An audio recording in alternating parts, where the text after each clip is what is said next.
Pero tayo sa contractor, dapat nagagawa natin ng paraan yung imagination nila into reality. Hello guys, so may another project tayo, no? Kaso iba ito. Kasi this one naman sa foreign, no?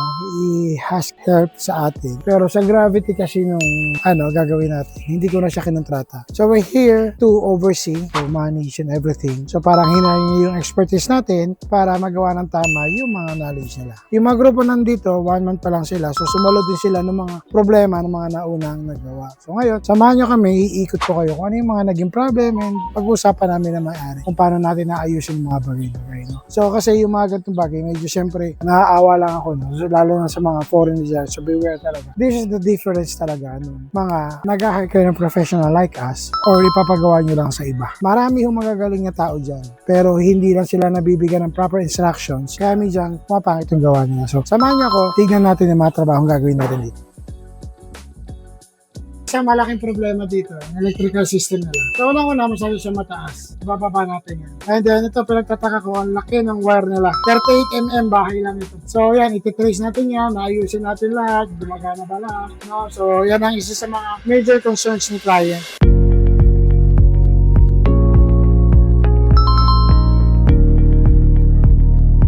At lahat kami dito sumasalula ng problema ng gawa ng iba. No, bossing. Then yung isa pa, ito ang grounding system nila. No, gusto magkaroon ni client na maayos sa grounding system. Isa sa mga ayusin natin. And sa taas, marami pa tayong aayusin.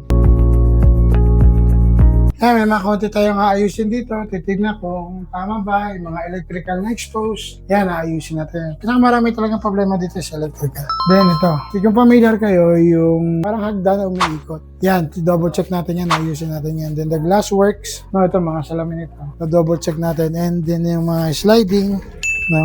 Kung okay naman siya, then so be it. So, marami pa tayong ayusin ito. So, sana matulungan natin ng kliyente, no? Sa pagtapos sa kanilang dream house. Pero bigyan ko yung idea. This is shower area, no? In a way, bathtub. Pero ano napapansin nyo? Yung floor drain. Paano ka makakaipon ng tubig kung wala kang shut-off valve dyan? Yung nasasarang floor drain. Paano mo mapupuno yan? Diba? So, yung mga ganong idea, yung mga ganong class. Ang client natin, malawak ang imagination yan. Pero tayo, sa contractor, dapat nagagawa natin ng paraan yung imagination nila into reality, no? Yan ang mga kailangan natin gawin dito. So, isa sa mga i-rectify natin dito ng mga bagay-bagay. So, ayun guys, sabi ko nga ng instruction yung si Architect Gail, Engineer Alexis, no? Saka si Romeo at electrician. So, yun, nag-uusap sila sa taas doon sa internet lang data nung may-ari. And yun, mamaya, pagbalik natin hapon, sana meron ng overview nung pinaka-problema dito, no? Ililista naman yan.